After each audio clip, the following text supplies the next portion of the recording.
Hey, welcome to the show. Sorry we're late. I was getting some coffee. Grant Cohn, Coach Noah Johnston. If you were looking for the Cohn phone, that'll be tomorrow at 10. If you're looking for some fly merch, quality control style, it's coming real soon. I already applied for my seller's permit. I didn't even know what these things were. I got a square thing going, so it's going down. Just letting you know. Anyway, we talk about it's gonna be maybe a half episode. We'll see. We got 5 topics, and they're mostly on the 49ers. Starting with, there is a legitimate report that 5 teams have called the 49ers to express interest in Jimmy Garoppolo. It's unknown how many of those teams would actually trade for Jimmy Garoppolo. The answer is probably none. We don't know.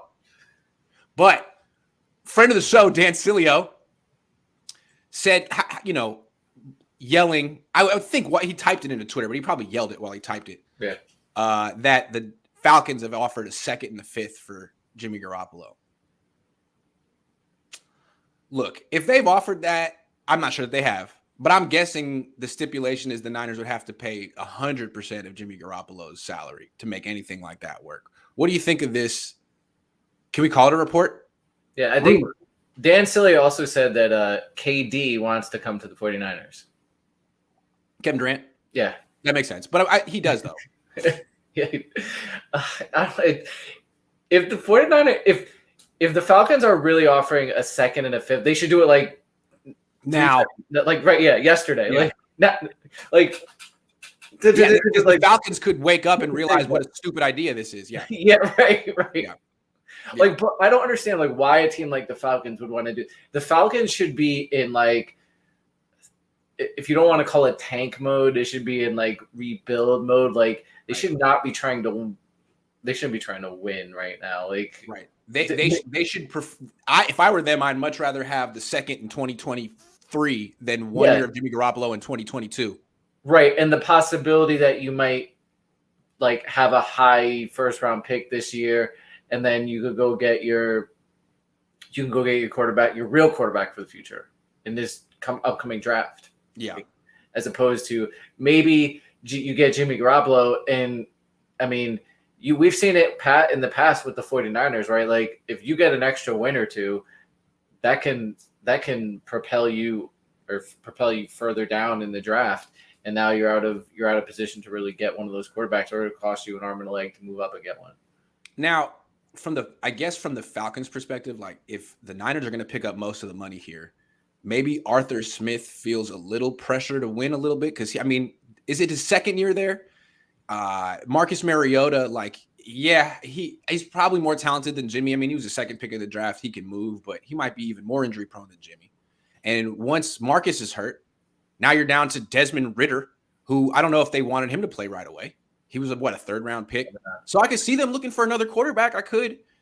Still though, trading a 2nd for a guy who's going to be on your team for 1 year, unless they extend Jimmy Garoppolo, in which case I'm thinking hello, what are you thinking? Why would you do that, right? I mean, I don't think any team's looking at Jimmy Garoppolo right now. He could be our guy for the next 3 to 5 years. I don't think so. I don't think so. Yeah, if they extend, it'd be crazy if they extended him. There's a lot of debate on where Jimmy Garoppolo ranks in the Niners quarterbacks all time, and some people want to say that he ranks ahead of Alex Smith. When Alex Smith left the 49ers, there was a market for him. I mean, a very good coach locked him up for 3-4 years and right. went to playoffs with him. No one wants Jimmy Garoppolo for the next 3 or 4 years. That should tell you all you need to know. Didn't Alex Smith make a Pro Bowl? Did he make? Yes, he played very well for the Chiefs. He played very well for that team, and that was back before they had Tyreek Hill. He played 1 season, I think, 2. One season with prime Tyreek Hill and had his best year ever. That was back when he had Dwayne Bowe and Jeremy Maclin. The only reason why, honestly, he's out of the league is he had one of the most horrific injuries ever in football. He was winning with Washington. No one wins in Washington. Right. So anyway, I don't know why we're talking about Alex Smith. We should be talking about Dan Cilio and his silly report. Whenever he does a report on Twitter, he goes big sales, #big sales. I love that. Shout out big sales. 2nd and a 5th for Jimmy G. Look, I still think that the Niners are in the mindset of they're prepared to spend $27 million to keep Jimmy Garoppolo on the roster all year to get that 3rd round comp pick. So if you're already willing to do that and a 3rd round comp pick isn't worth $27 million, what would you pay to get I mean, what would you pay to get a second round pick? Like if you offered to just look, I'll pay for Jimmy Garoppolo to play for your team this year. What will you give me? Second and a fifth? Is that somewhat or not even? It's like, I don't know, like you could pay for him. We still don't want we still would rather have a second round pick. Sorry. Yeah. I'd rather have the second round pick.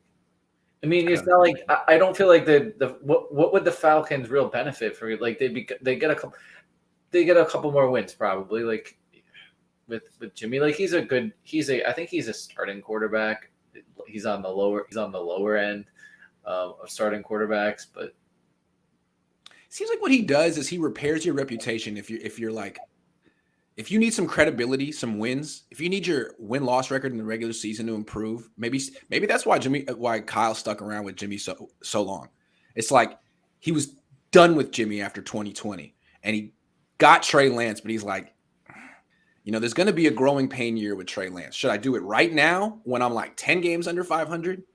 Or should I just give Jimmy one more year to boost my win-loss record up a little bit and then go with the unknown? It seems like Jimmy can kind of give you some leeway if you're – what were the Niners before Jimmy got here? 1-10? Yeah. Those are the kind of teams – I was like, oh, my God, we need some respectability. We are all laughing stocks. Jimmy will come in and make us respectable. What team is like desperate for respect? The Niners were desperate for respectability coming off Tom Sula, Chip Kelly, and the 1-10 start. The team that's desperate for respectability. Giants, maybe. But again, that coach just got there. So he won't be desperate for respectability until he's 1-10 at the trade deadline. See? I don't know. The Giants. Maybe Atlanta. But I still think it's a little early for them. Yeah, I think so too. Yeah.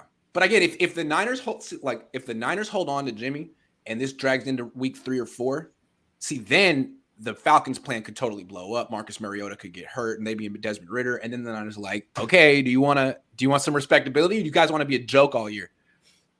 That could be their play. I still think that John Lynch is going to die hard with this trade and take it down to very bitter. Maybe I was thinking about this. Maybe the whole thing why they paid Sudfeld, right? If you think about this, so Lance is a starter, yeah, which means he's probably not going to play that much in the preseason. Probably not. He better not. He got hurt in the preseason last year. And if Jimmy is the backup, he's not going to play. He's not going to play much because he's coming off injury, and they still want to keep the possibility to trade him. So you sign. And we can't risk him getting hurt ever. Right. So yeah, Sudfeld. It's going to be big time Sudfeld time in preseason. Also, Purdy. And you wonder why they drafted a quarterback. Those two are going to be getting some reps in preseason, man. It's true. Right. That's a good point. Sudfeld time. Apparently, he tears it up. His quarterback rating in the preseason is really good. I think that's why he's got his. I thought it was so funny to think about this last year and about like, oh, I'm so excited for preseason, get to see Trey Lance. Nah, they trot him out there for like he plays for like 20 plays, and Kyle's like, he doesn't need to play. He doesn't even put playing time last week. Like, all right, so Cilio, let's see if you're right. It makes sense, but again, if the only way the Niners are getting an offer like this is if they pay Jimmy Garoppolo to play for another team. And frankly, I mean, I wouldn't do it. I'd take the cap space. But since the cap space is out the window, the cap space is just to roll over for next year. They're not going to do that. If you wanted cap space, you should have created that 4 months ago. They're past that. They're looking for picks. They love picks. I don't know why they love picks so much. And they're willing to spend way more than picks are worth. Well, let me ask you a question. If they did pull that off and they got a second and a fifth, and paid for it, yeah. Would you I know if they traded Jimmy Garoppolo for like a 6, I think you're gonna blast them. You're like for holding on to that. No, I mean, the way I look at it is like at least you got rid of him. Because you got rid of him, but yeah. But you can't forget about the fact that they could have gotten rid of him before. Oh, I can't forget about that either. If I'm right and they hold on to him into the season, that's insane. That's the biggest thing you can criticize. After that, it'd be like, hey, at least you came to your senses. You should have came to your senses 4 months ago. But at least you got there. I don't know what took so long. Right. But so if they thought there was a trade market for this guy, I could have told you there wasn't.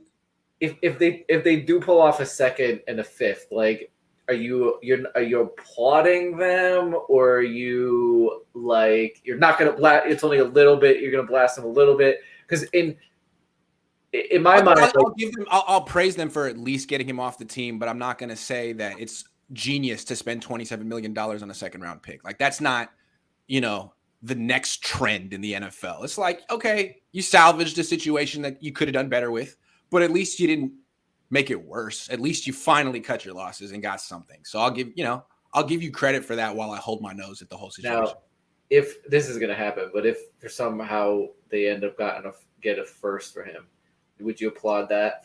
Oh my God, I would have to. For waiting. It's like they would be totally vindicated. It's like their whole thing was like, there's going to be a sucker. There is a sucker in this league, and he's going to present itself, and it did. And my whole thing is, this league is not that stupid. They know exactly what Jimmy Garoppolo. I agree with that. And Cilio said the Bucks were interested, and there was like a source the next day being like, no. If this dude could throw a deep ball, he'd have two. I mean, that's how fans and media make it seem like, hey, man, he's not perfect, but he's a really good player and a heck of a leader. Like, the league is looking at him as like, back up. We're good. Thank you. So I'm just curious to see which narrative ends up being true. Anyway. Yeah. I agree with all that. Like if they did end up getting a first, I think you'd have to vindicate them. And you'd have to really, really roast whatever team did that. But that's not really my job. But I could make it my job. All right. I don't play Madden. The last Madden I played was on PS2 when I was in high school with Michael Vick on the cover. That was legendary Madden. But I really haven't kept up with the franchise, which is basically the same game over and over and over again. But it's interesting to see like their rankings for things because I don't know. It seems like the players care, and I don't know. They have been advertising it. Throw power for quarterbacks. They had a top 10, and freaking Trey Lance wasn't on it. Hold on. Let me real quick get the list because it was like ridiculous. You could be like, well, Trey Lance hasn't proven anything. He hasn't been in the league. Okay, well, Sam Howell and Malik Willis are on this list. Malik Willis is 6th. Apparently, according to Madden, he is the 6th strongest arm. Give him a 94 in throw power, and Trey Lance didn't make the list. So here's the list. 1, Josh Allen, 99, throw power. That's legit. 2, Patrick Mahomes, 97. That's legit. 3, Justin Herbert, 96. 4, Matthew Stafford, 95. I'm with him at this point.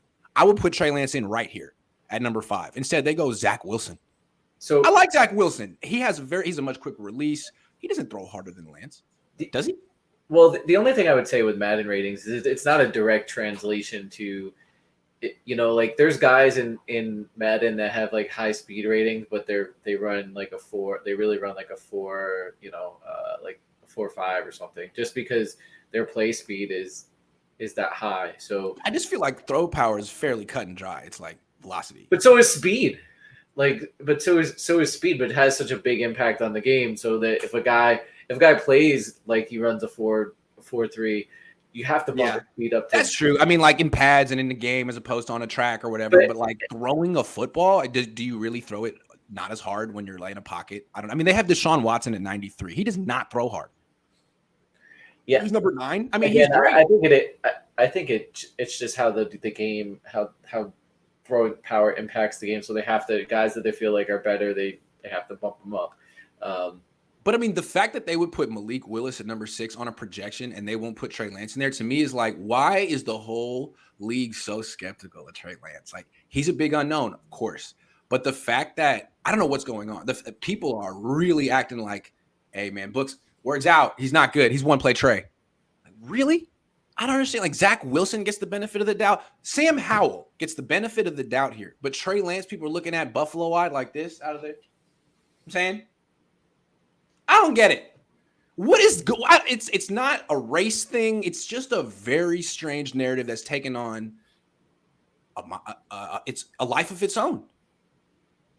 I don't get it. I mean, I blame Daniel Kelly and his rapping. It's probably his fault. The former scout. Yeah. People look at him and be like, "Oh, he was a former scout. He must be right." Maybe Trey Lance needs to look at his mom's friends. See what's going on. See, you have to do something really stupid as a quarterback to get people's respect. With Jimmy, it was the Kiara Mia thing. Everyone was like, "Oh, he's got that dog in him.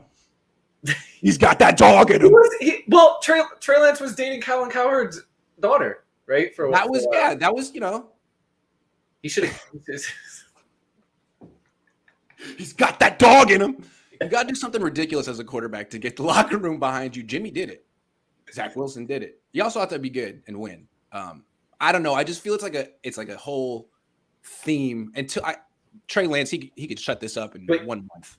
But right now, I feel like a lot of people who don't know the team very well are looking at him being like, yeah, he's a bust. And the Niners aren't going to be that good. It's going to be his fault. And it's based on like Emmanuel Acho or something. But I honestly, I think it probably benefits the Niners to not try to defend him or shut this down. Why? Because I think he's the type of player that thrives off of that kind of thing. People won't tell him that he can't or he's not that.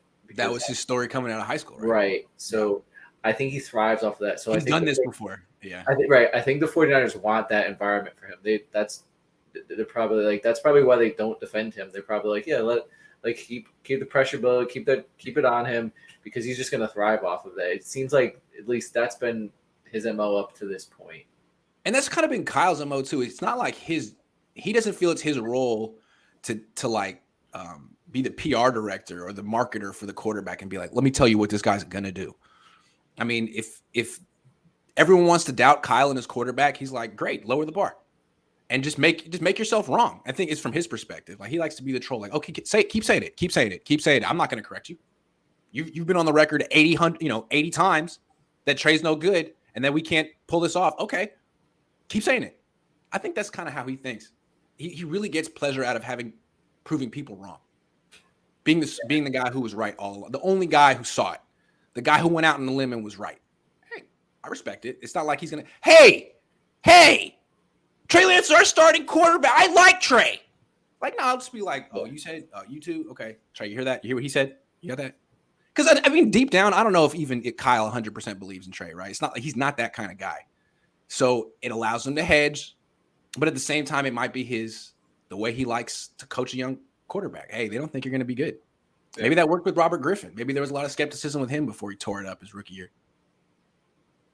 Hey, man, they don't think you're going to fit the league. They don't think you can do it. They think you're a gimmick. It might be one of the things that attracted Kyle to Lance, where he might have thought that this is a guy that not going to need a lot of coddling. So, yeah.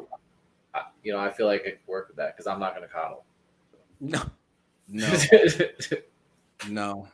He's only going to talk about the bad plays all the time. That's Kyle's style, but it was his dad's style too. All right, let's keep talking about Trey Lance. Another thing with Trey Lance, everyone is so focused on him and what he doesn't do well. Even Steve Young was talking about his delivery and how it's a work in progress. And then he said that Jimmy Garoppolo's delivery was A+, which made my, head spin, especially coming from Steve Young. And I think I know what he means, just in terms of like the arm action. With Trey, there's a lot going on. There is a lot going on with the arm action. It is a work in progress. And with Jimmy, it looks pretty. It's quick. It's what it's taught to look like. But to me, the delivery is more than just the arm action. It's the whole body action. And we know that Jimmy is important. The lower half matters. And Jimmy doesn't set his feet. So why is everyone so focused on Trey Lance's mechanics when the guy he's replacing also has bad mechanics himself? Right. The 49ers have gone to an NFC championship and a Super Bowl with a guy that doesn't set his feet. Like, so they've been playing with a guy that has bad mechanics for, like, yeah, sure, he can throw a spiral and he can throw some off platform throws, but his mechanics aren't A+. No, and what is the consequence of him not setting his feet? Very little velocity, the inability to throw outside the numbers and deep, and also poor ball placement. They act like he's Joe Montana with these slants and putting it right on the shoulder, right? No, he's not. Yeah. You got wide receivers reaching up, reaching back, left and right. As George Kittle. Yeah, what are you talking about? His ball placement is not good. He's not a particularly accurate quarterback. He's gotten a lot of easy throws, and he has a lot of really good receivers who make him look good, straight up. So, I mean, with him, everyone's like, oh, man, just a gorgeous throwing motion. Trey, we have serious questions about. Is Jimmy Garoppolo gonna have like 99 accuracy down the board in Madden? I have more concerns with Jimmy Garoppolo's mechanics than Trey's, because Jimmy doesn't work on his mechanics. Jimmy doesn't work on his footwork. Jimmy's never improved. He's 10 years in the league. Trey takes all the criticism to heart. Trey hears what he doesn't do well and spends the whole offseason working on it. Trey read or heard or whatever, got wind of me saying he wasn't throwing deep. And the next day he hit 2 deep balls in a row. He's very much like, what can I do? Tell me. I need to know. And he'll attack it, as opposed to quarterbacks like Colin Kaepernick, who are very defensive. What don't I do well? I don't care. Yeah. I do it well. Mechanics. I'm not big on mechanics. Forget mechanics. I've made it this far doing it the way I do. Like Trey's, like Alex Smith. What do I need to work on? What do I need to work on? I'm gonna get better. He's gonna get better. Jimmy never got better. Colin never got better. Jimmy and Colin were quite similar. A lot of early success, no improvement, and yeah, they weren't as great as people thought they would be. I mean, when Jimmy first started, people were like, "Oh my God, it's Joe Montana again." And when Colin first started, they were like, "Oh my God, this is going to be the greatest quarterback of all time." It didn't work out that way because maybe those two didn't have what Trey Lance has. Maybe that's the way I look at it. Yeah, I'd agree. Although Trey Lance hasn't proven anything yet, I'm getting a little ahead of myself. It's not. If you look at probably arguably the greatest quarterback of all time, Tom Brady. Like one of the biggest reasons why he's made it this far is his work ethic, right? Like he doesn't stop. Like he has the best delivery in the game, and he's constantly working out with Tom House and people like that. It's never like, oh, I got it. I'm Tom Brady. I'm 30. No, I'm 45, and let's keep working on it. Right. Yeah. So Trey Lance, throwing mechanics, I think it's funny how people are hand-wringing all this stuff about every little thing he does when Jimmy Garoppolo. Yeah. Again, like this is what we saw the phenomenon last year. Trey Lance is doing pretty well in training camp as a 21-year-old rookie who hadn't played in a year. Jimmy Garoppolo is like falling all over himself, throwing a pick a day, and no one cares.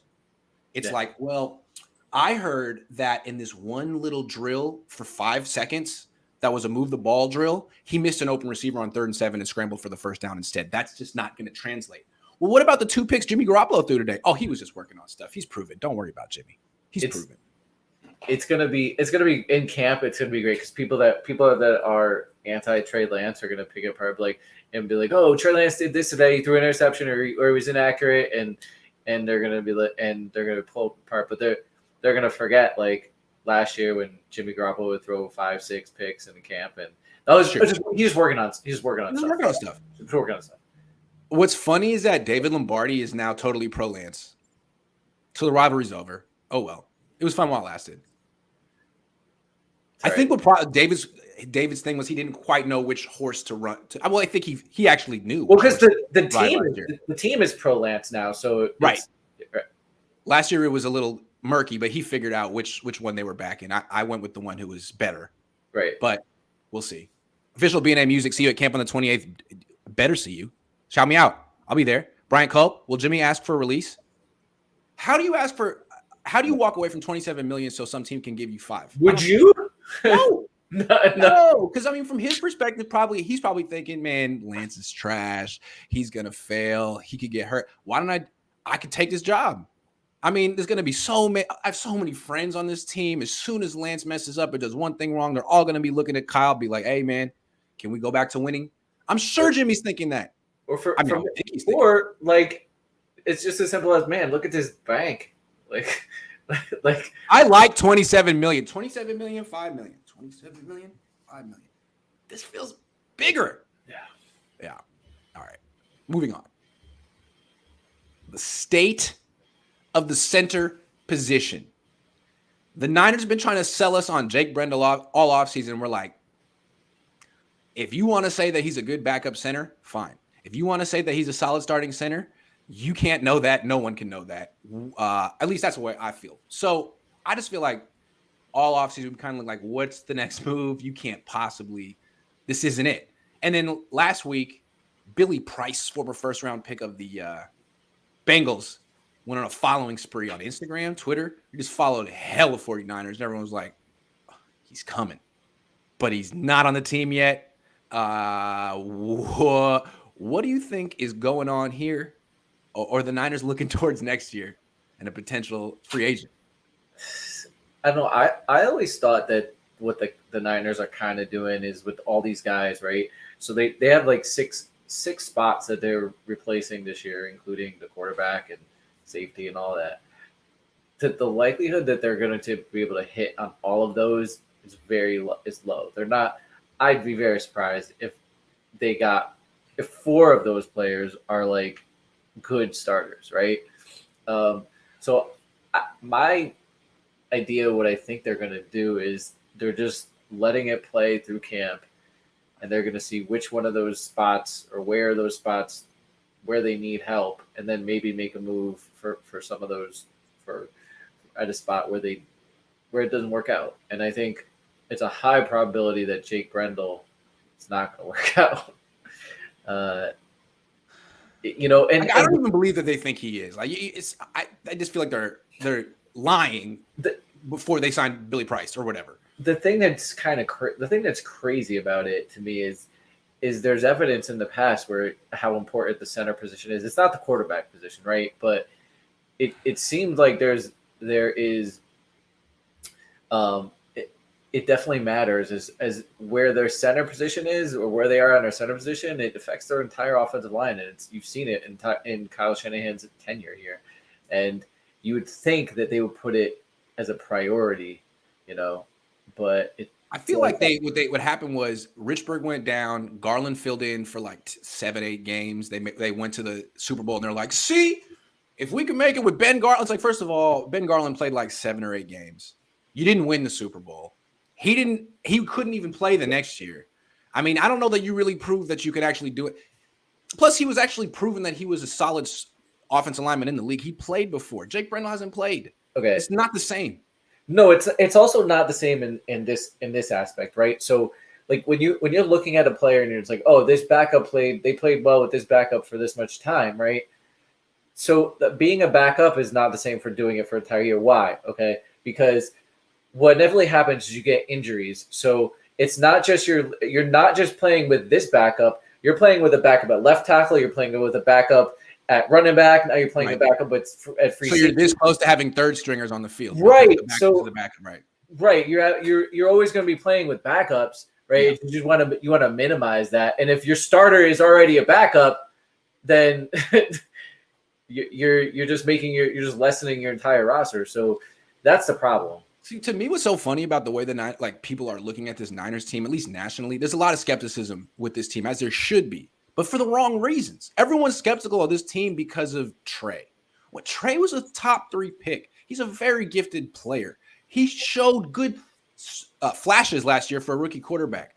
The Niners have a lot of other question marks on the team, and they don't have super talented people who are unproven there. Like, huge question mark at center. They don't have a top 3 pick there who just hasn't gotten playing time. They got freaking Jake Brendel, who's almost 30.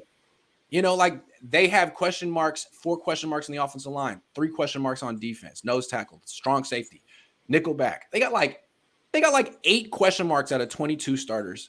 And everyone's focused on the quarterback, who's like the most gifted of all the question marks.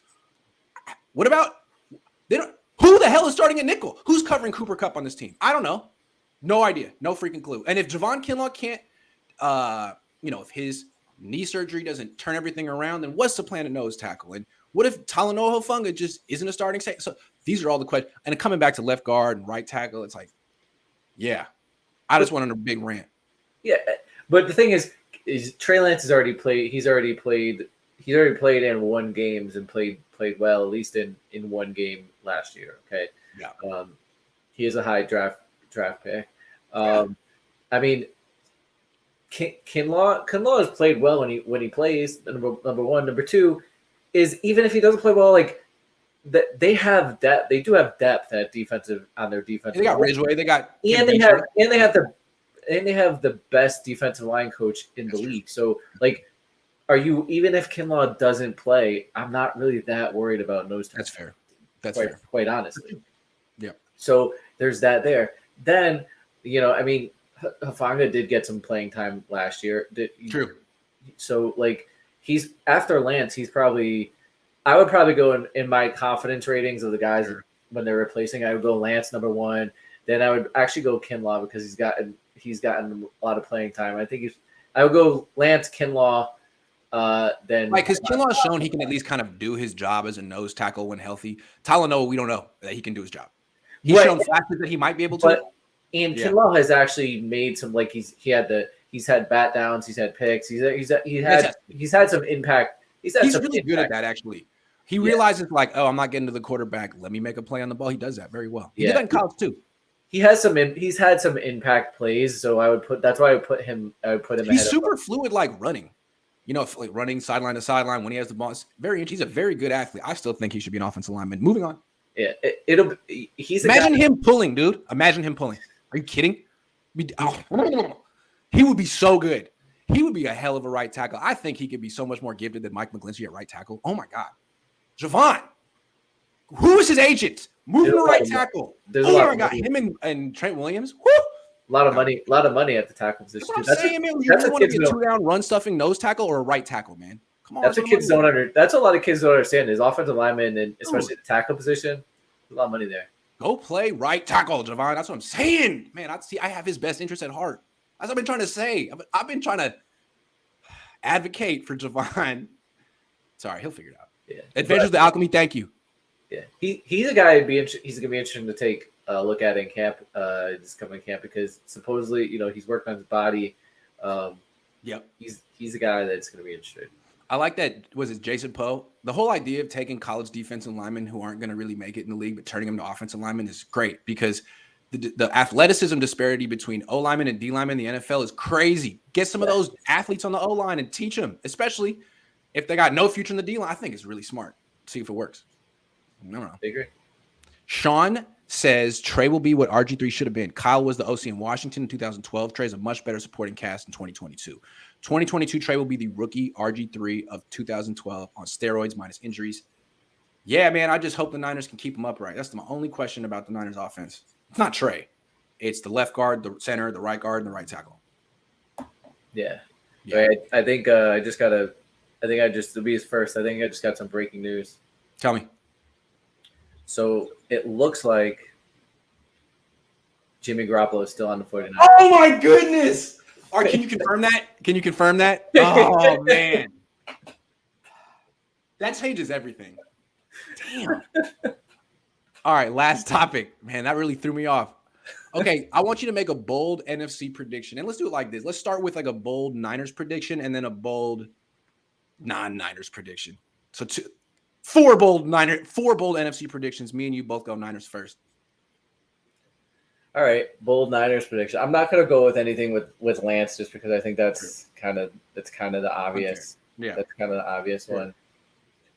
I'm gonna go with that.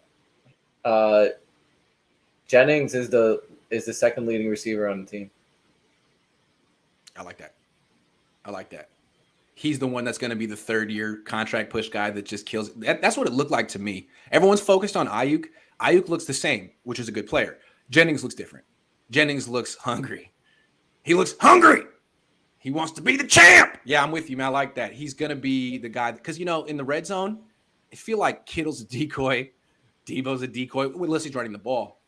They want to go to Jennings. I'm with you, man. He could get 10 touchdowns. Yeah, could it? I could see I could see it go. Okay, obviously there's Debo, so Debo's going to get fed the ball. I do think Kittle, the find ways to get Kittle. I think Ayuk will get maybe some big plays here and there, but I think Jennings will just get fed more because he's a guy that he'll consistently catch the ball. He's over the middle. I think he's their only big receiver. Russell James says, did you say Mullins was the next Montana? No. I just thought he wasn't. I just thought he was better than Jimmy. But I've never been a big Jimmy guy. Yeah. Mullins didn't have the wins, but he didn't really get to play with. He never played with Bosa. Just saying. I'm not capable for. I'm not. It's like you say. If it's like you're saying something's better than Burger King, like you're. Yeah, pretty much. Okay. This is slightly better. This is Burger King plus. Definitely go there. Okay. Bold NFC prediction for the Niners. Okay, this is so bold. Okay. Niner fans, listen up. You're going to love this. My bold prediction is that they're going to miss the playoffs. Hold on. Let me take it back. My bold prediction is that Jimmy Garoppolo is going to be on the roster all season. All season. At his current contract number, $27 million. He won't play. They'll just keep him on. They'll keep him inactive like the Texans kept Deshaun inactive last year. He will not play. He'll be on the team all year. The Niners will win 9 games, miss the playoffs by 1 game, and everyone will blame Jimmy Garoppolo simply for being on the team. Is Lowell going to give you like a bottle for every month that he's on the team? He better. Maybe I'm just trying to speak this into existence for me winning, but that's my prediction. they come real. Because look, they were a 10-win team last year. They lost some vets. The schedule's way harder. I can see them falling back 1 win and having $27 million on the bench be a direct result. I mean, a direct reason why. Of course, they could get rid of Jimmy. They could make some more moves. They could get 10, 11 wins. But right now, I'm looking at a 9-win team with a whole lot of money on the bench for no freaking reason. That's how I feel. Now, I know the Rams had a lot of money on their dead cap last year, but they had no choice, and they had a top 10 quarterback. The Niners have a choice, and they have a quarterback who's probably not going to be top 10 right away. He's freaking 22. He could use. I mean, they're not even going to like. The Rams brought in Stafford. They're like, hey, let's throw 600 times. Hey, bombs away, baby. Let's go. They're not going to do that with Lance. You're going to be like, Lance, you're going to be a game manager this year. Just don't turn the ball over as much as Jimmy, please, and run a little bit. Like, that's what they're going to ask him to do. So you want to help someone like that. The Niners are like, yeah, we're going to help him by keeping Jimmy on the team. Thanks. You're welcome, Trey. I know it's what you wanted. Anyway, that's my bold NFC prediction. I'm a downer. Okay. So let's talk the rest of the NFC. What you got? Rest of the NFC. Well, I got an extra one for you. Here's a bold NFL prediction. Okay. I think the Dolphins don't make the playoffs, and the Jets improve on their record more so than the Dolphins improve on theirs. That's interesting. I've been looking. I like the Dolphins. I like the Jets a lot, but my issue is I don't know really what to think of Zach Wilson. I know you like him. I know he did better toward the end of the year. He takes a whole lot of sacks. He thinks he's a lot more athletic than he is. I wonder about him. I'm just saying. I wonder about him. With Tua, he knows exactly who he is. Mediocre. He's Jimmy Garoppolo, left-handed Jimmy, and he knows it. He can move a little bit better than Jimmy. And I think everyone on that team knows it, and they're not gonna use him like he's Aaron Rodgers. They're gonna use him like he's Jimmy. In New York, I think they're hoping he's Aaron Rodgers. And if he's not, I think the whole shit may go down in flames. I don't know, because I don't think Zach Wilson wants to play like, get the ball out of my hands quick, just be a distributor. He thinks he's a playmaker. I don't know. That's my thing, but I don't know. I'm a little scared about his decision making, and it has nothing to do with his mom. 95 throwing power, though. Okay, I got a bold NFC prediction. The Vikings will win the NFC North. You've been watching Colin Cowherd, huh? Oh, no, that's his prediction? Yeah. I just feel like the whole Mike Zimmer coaching staff was super stale. That's what Colin Cowherd did. He said that the Zimmer's coaching staff or Zimmer just wasn't really a pro Cousins thing. Like, didn't really work. It was really working. I thought I had an original thing to say. It turns out Cowherd said it. Ugh. Oh well. Well, I guess that means we're both wrong.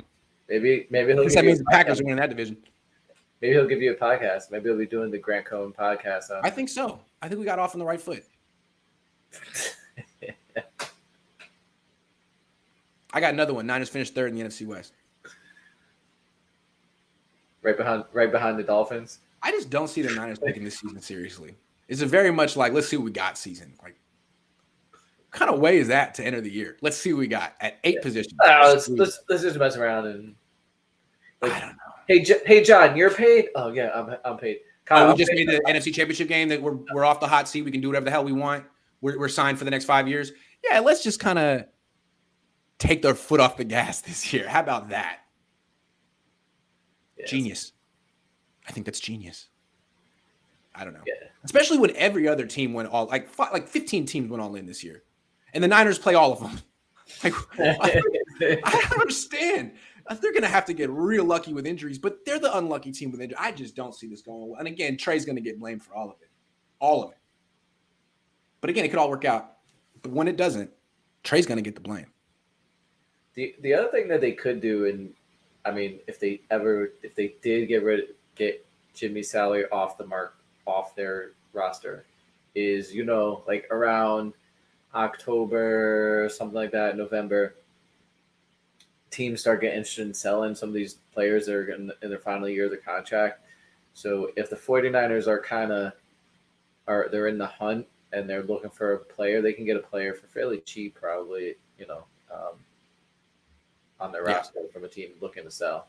Mr. October says Grant Poll prediction last year was the Niners missed the playoffs. That's not even true. When their record came, no, excuse me, English. When their schedule came out, I went through it and said 10-7. So I didn't get the games right, but 10-7. And I don't usually get that record prediction right. In 2019, I thought they'd be 6-10. They ended up being 13-3. I was just a little off. But last year was my best year. So Mr. October, I had to set the record straight. People be lying on you when you got your own quality control jacket. All of a sudden, people just make stuff up. So you have to set the record straight. It's important. Yeah, I think I remember you saying something like 10 around 9, because I said 9 and you were around this. I remember you were around the same mark. When Jason Verrett went down week 1, I was like, I'm changing it to 9-8. But that was after this. I'm not talking about that. But even then, I'm not talking about that. Even if you're off by 1, like it's not. Yeah. I'm just saying 9-8 this year. It's pretty lukewarm. I mean, it's not exactly a hot take. To me, it's right down the middle. It's a 10-7 team last year with a harder schedule. I mean, you could say they got better. Like, they added Shavarius Ward. That's an upgrade. But they might have downgraded. They definitely downgraded at center. They definitely downgraded at left guard. They definitely downgraded at nickel. That's 3 spots. Maybe they're as good as they were last year at strong safety. Maybe they're as good as they were last year at nose tackle. Maybe. I'm open-minded. But 3 spots definitely downgraded. 1 spot certainly upgraded. I mean, the schedule is brutal. I mean, not just the entire AFC West, but the Bucs too.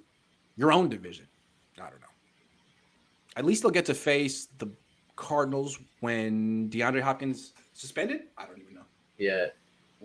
Is he back for both their games? I think. I don't know. I think he comes. I thought he comes back before they play him. I got to check that out, because to me, Kyler Murray is actually kind of underrated, and I think they've just done a really bad job of putting a team around him. DeAndre Hopkins is a great compliment, but the running game stinks. The coaching stinks. The offensive line is good. The tight end stinks. Now that he has Hollywood Brown, who actually is pretty good and played with him in college, if they could get Brown and Hopkins and Murray all in the field together, that team's going to be really tough. That offense is going to be really tough, just based off talent. So I'm curious to see what happens there. That's all I have to say. Coach? Yeah, I don't have a lot of faith in the Cardinals. I'm like, dude, Cliff is so bad. Cliff. They got to fire Cliff and get an actual sweet-ass house, though. Yeah, he does. That guy needs to be on the hot seat. Imagine you got fired from your college job. Then you're going to be an offense. Then you got a head coaching NFL. You fell up. Yeah. Oh my God, my life is ruined. Oh wait, the NFL wants me to be a head coach. Great. Wow, that was close. And I got fired from Texas Tech because I couldn't win, even though I had Patrick Mahomes. Legit reason to get fired. And then I got hired, and now I'm going to get fired because I can't win with Kyler Murray. Well, I guess I should have seen this coming. It's crazy. Crazy. Callie says, love your channel. Thank you. Stay true to you and what you're doing. How about doing a meet and greet during training camp? Continued success and good health. Yeah, I think it's a good idea. I could do a meet and greet. I didn't want to do it after the Javon thing because I felt like a lot of people were putting the hit out on me, and I didn't want to bring that on me myself. But I think maybe soon I could do a meet and greet. But still, man, there's crazy people out there, Callie. Maybe you're one of the crazy. No, I'm just saying. I'm sorry. Okay. Thank you for the $5. Get some bodyguards for that event. Sounds good. All right, that's the show. Thanks for watching. Have a great weekend. Oh, wait, hold on. Timothy says, will Anthony Lynn keep Kyle from choking under pressure? I don't think anyone can do that. I think that's on Kyle. The only person who can prevent Kyle from choking under pressure is Trey. Yeah, I was just gonna say that Trey Lance. Trey. And that's why Kyle and Jimmy had to break up. They're like partners in choking. You know, they brought it out of each other. They're like a toxic relationship. You know what I mean? They brought the worst of each other. They're choking each other. Anyway, thanks for the show. Thanks for watching.